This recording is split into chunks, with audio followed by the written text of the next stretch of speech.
The Prophet ﷺ, and this is very important, so please stay with me, don't lose the point. The Prophet ﷺ tells us of a man from Banu Israel, authentic hadith, a man killed 99 people. After 99 people, he wanted to change, bro. In our language today, he wanted to pull up, he wanted to make a difference. Allah, I've had enough.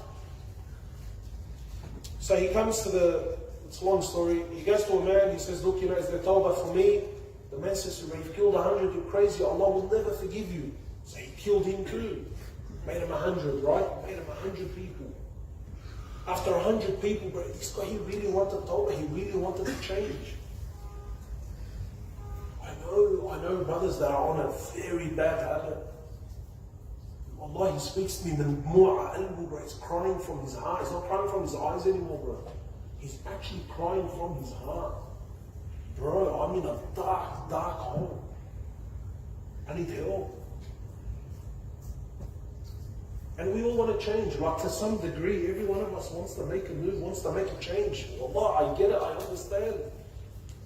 But it's the equation.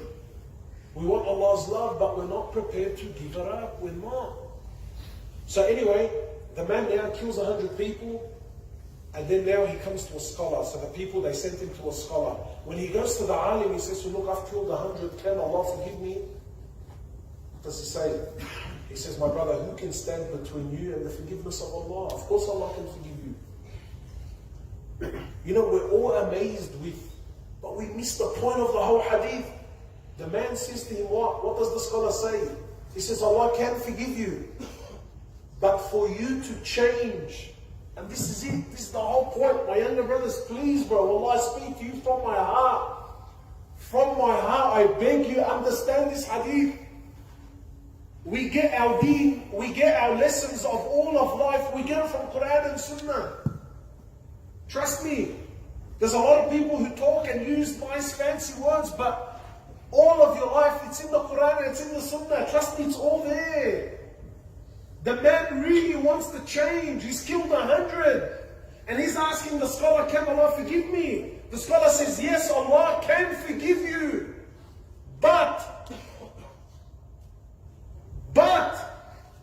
for you to change, you have to leave your town.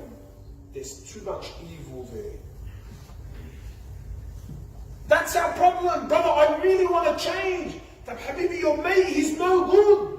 Brother, we've been mates for 10 years. What do you want me to do? That's the problem. You're not prepared to break up from your mate.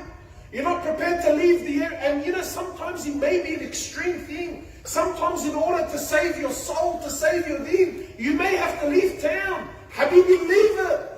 By Allah, it's nothing but an area code. If it means saving your soul, do it. But that's the problem. Wallah, I really want to change, but what do you want me to do? This is all I know. I know brothers that are doing haram. Yeah, he's buying and selling haram. He's on haram. But he tells me, brother, wallah, I know it's haram. And I know that all the income is haram. And I know I'm feeding my kids haram. But if I give it up today, what do I do tomorrow morning? It's all I know. That's the thing. You can't come to Allah with baggage. Brother, wallah, I love you and I love deen.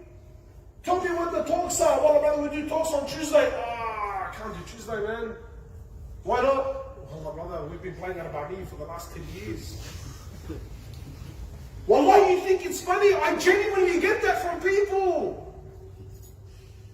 Wallah, brother, we have our family, we have our family barbecues on Tuesday, Sheikh. What do you? But brother, like, I don't understand. What do you want? Do you want the whole world and the whole deen and Allah and His Prophet? What? Do you want all this to change a mold to cater for you? Doesn't work that way. لَن تَنَالُوا الْبِرَّ حَتَّى تُنْفِقُوا. Until you give up what you did, you're the one that needs to make the move.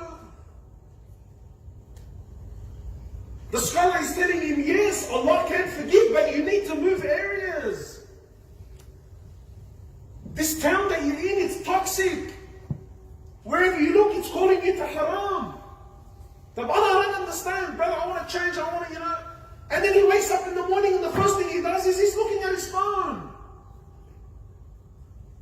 wallah, when you're sincere of changing, girls from 10 years ago will start contacting you. Shaitan is working around the clock. But you're not prepared to give up the phone, and you're not prepared to give up your mate, and you're not prepared to move areas, and you're not prepared to move your al-Ba'miyyah night so that wallah, I can come to the...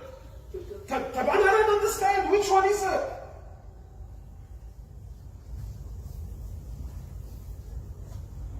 Which one is it?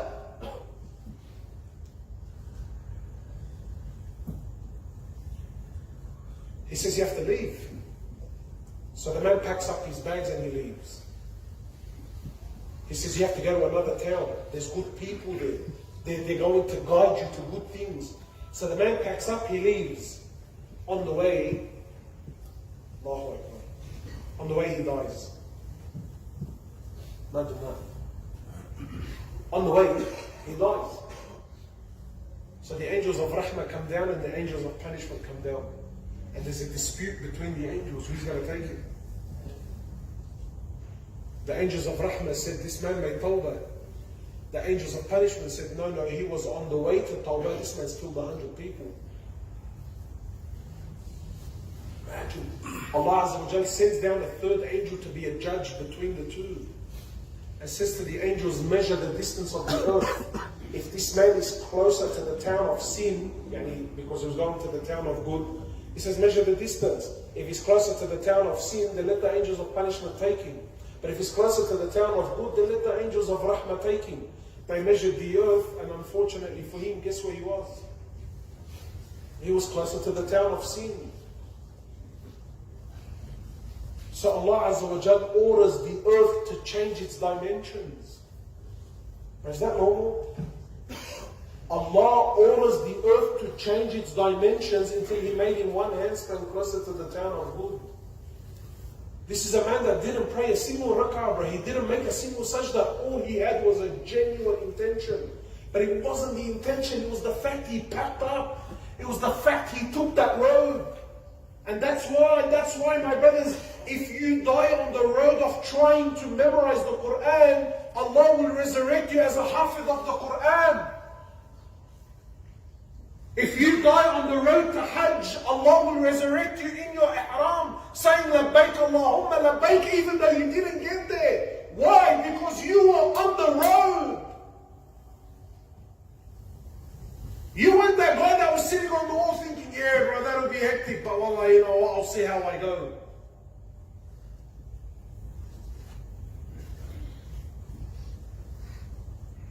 We ask Allah Azza wa Jal to make us of those who build a relationship with Him. We ask Allah subhanahu wa ta'ala to not take our souls until He's pleased with it. We ask Allah subhanahu wa ta'ala to make us of the people of Jannah.